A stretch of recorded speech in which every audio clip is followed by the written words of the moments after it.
we have a question from, it was earlier on, a couple of weeks ago, actually, from one of our lovely members of this group, which is Olivia Shanti, who is based in Tahiti, but is currently in Arizona at the moment, touring around the most fabulous place called Sedona, which I love that place. So she is living it up there in the red rocks of Sedona, enjoying herself. So I'd want to have a look at her question. Have you got it, Renee? What her question was? Let's go find it. Yep, I got it. Could you please go deeper on the concept of subconscious and unconscious awareness? Okay. Would have been cool if she was on, because I would have got some more context and content regarding what the relevance is to her question. Go deeper into what subconscious awareness and unconscious awareness is. Well, that's okay. So the way I'm going to do this is relative to what I know about consciousness and subconsciousness, and we'll see if we can bring in like superconsciousness, right, and give a basic understanding of these three aspects of mind. But I also want to bring in awareness that under Freud's concept, there is what he calls pre-consciousness, which is subconscious in a different form, right? So there is probably 4 aspects of consciousness, not just 3, but we can relate this to mind. So like a basic understanding of like these 3 minds is probably the best place to start. If we're looking at it from, and I'm guessing like because you used the word awareness, and I know that she's into transformation and like spiritual awakening, so I'm going to sort of trying to allude it towards that direction. And if she wants a little bit, if Olivia, if you're listening and you want a little bit more information, just let me know, and maybe jump on when you get back to Tahiti or back to where you are in the States, and we can go deeper into if it's not really what your question is, leading towards. So I am going to link it to transformation or spiritual awakening in some form. Hopefully that will help people. Right, I'll just change it to the gallery speaker. So if we start with the subconscious mind. The subconscious mind is like what we call like a huge storage of information, and it's where we actually store our memories, and our feelings actually come from our subconscious area of mind, and memories and our behaviors that have been like received or brought in at one time or another via our conscious mind. So the subconscious holds everything that you've ever experienced and everything that you've ever learned from those experiences. And it uses it like a memory bank or a bank or a library for like later retrieval, or, memory banks to actually go back and bring forth that particular information. So it's like a deeper source for every thought or feeling or behavior that we actually experience. The subconscious mind also manages and controls our subconscious body, which the functions that are expressed through our nervous system. And, as we know, it includes our heartbeat, our breathing, and the operation of all of our lungs and our organs and our cells at that cellular functional level. So it has quite a big job to do, like the subconscious mind, and it's quite an important job that it does. And it's to me, it's valuable information. But it actually almost like it's like a recording.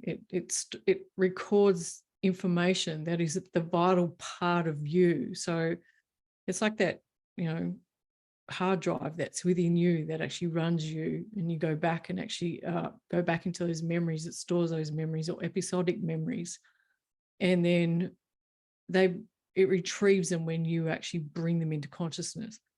So what I, like in my life and the clients or the people that I actually work with, I find it very rare that people actually say that they consciously choose their emotional responses to life's everyday experiences. Like they're just reacting. And that is because they're coming from that subconscious, that lower aspect of mind. They're just in a reactionary component. So they are just based on their memories. So their reactions come from their memories. So it must be understood that the source of our emotional responses is our subconscious mind, which when we become conscious or aware of those particular things, then it can be changed or altered for more desirable outcomes. So remembering that our subconscious mind is like the video recorder that, captures, it's like the camera that captures all of the experiences from our five senses, and it never sleeps. Like it's constantly on. Even when we're under anesthetic, it is still on.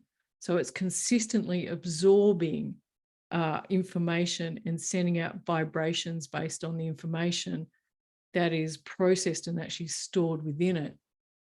And so you might recall certain memories that are happy or exciting, or other memories that may be experienced as fearful or challenging or painful as such.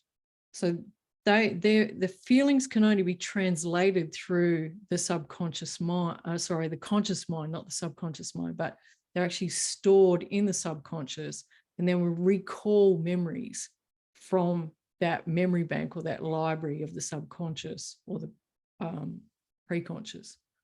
So when we actually anticipate something happening that might happen in the future, we can anticipate a certain outcome based on the memories or events that are stored in our subconscious mind. So, which may be something that you care to relive, or that you know how to feel based on what you've learned from past experiences at a deep subconscious level. So the opposite of anticipating is actual creation. So intentionally creating something new. So your programming begins directly from when we're a child, like as a baby, with a brain that's not fully developed. It can be difficult to like contextualize what may actually be happening in any situation. In other words, meaning that it can be misinterpreted or impress upon the subconscious mind with incorrect, lopsided information, which can last a lifetime if not balanced out. So this is where it comes into the work that is quite, I think, we're going to bring in the word awareness here. When we have an awareness that we're operating from a place that is potential memory based from the past, from our episodic memories that haven't been integrated, that's where the subconscious mind is actually running us. And we're not actually fully conscious to that. So therefore we're not fully integrated at that point. So there isn't awareness when we're operating from that subconscious, and subconscious is actually running us. So I'm hoping that's what Olivia kind of meant, like the difference between subconscious and conscious. So when we're conscious, we have an awareness of what and where our feelings and our behaviors are actually coming from. But if we're operating from the unconscious or subconscious component, the subconscious component, then we're being operated from that memory bank system, like as a reactionary model as such. But when we have conscious awareness of what we're actually bringing into our subconscious, that is the most trickiest part in that moment to actually bring in with full conscious awareness so that we don't store polarized memories is to integrate them in that moment and bringing them into a state of balance or equilibrium.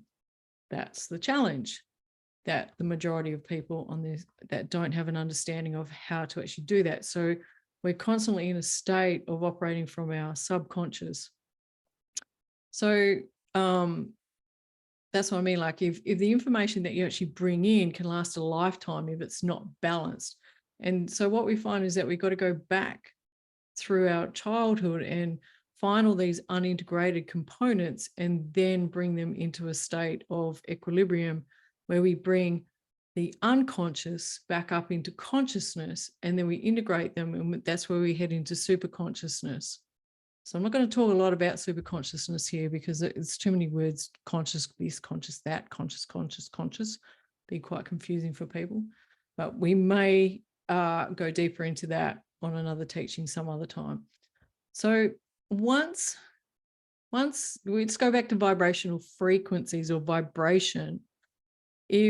Once the frequencies of your subconscious mind reach the conscious mind, are projected out and matched with the vibrational frequencies like externally, like nature, they become what we call, this is what I love, like in quantum physics, they become waves of probability, and they're transferred to particles of matter that become what you see and experience in your physical reality.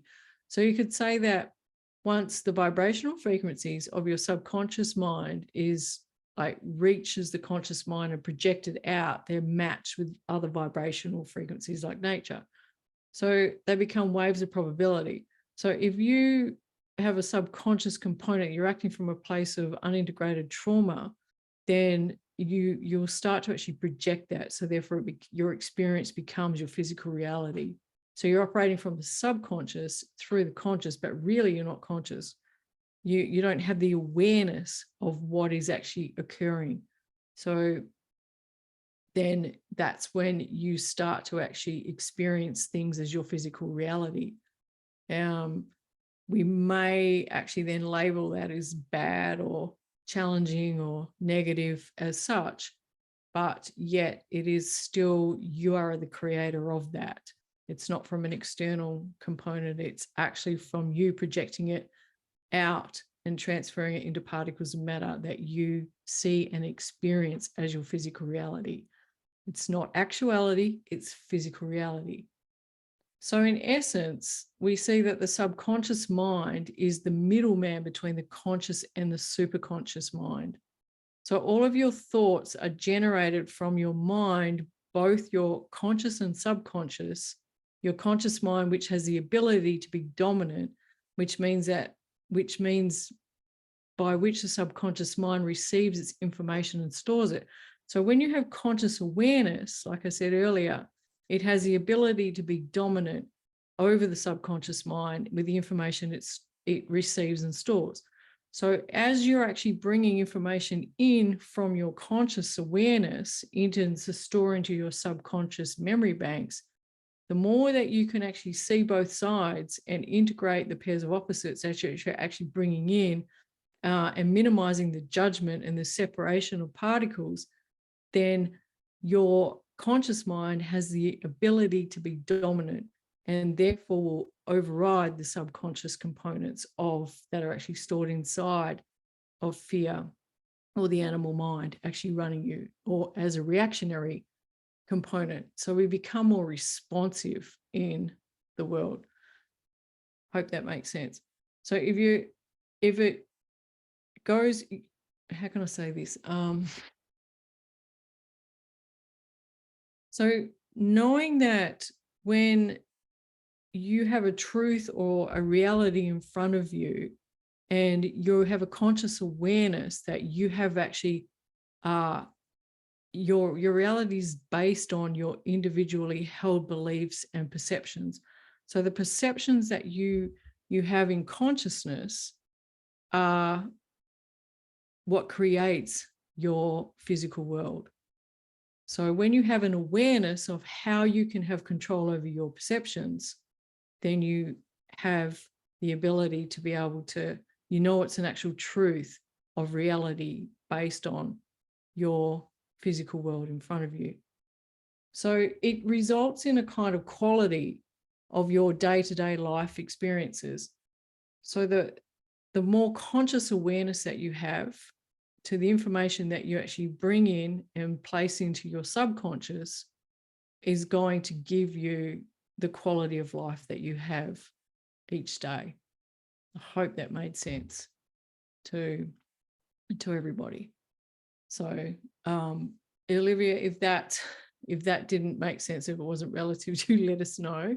And if anybody has any other questions relative to consciousness, I'd love to be able to actually go deeper into like adding the component of superconscious into this.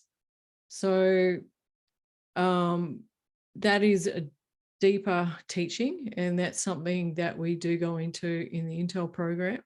And believe it or not, it is part of the next couple of teachings that we're doing, where we're going deep into the mind, intelligence, and consciousness, and exploring all aspects of that. So if that's something that you're interested in, we do have the Intel Mastermind program, which you can access and join. It is a live teaching, and you can have Q&A while we're actually teaching during that. And then you get access to all of the recordings, and it is yours for the period of time that you're inside of the membership. So thank you for joining us this evening, and hopefully we will see you next week.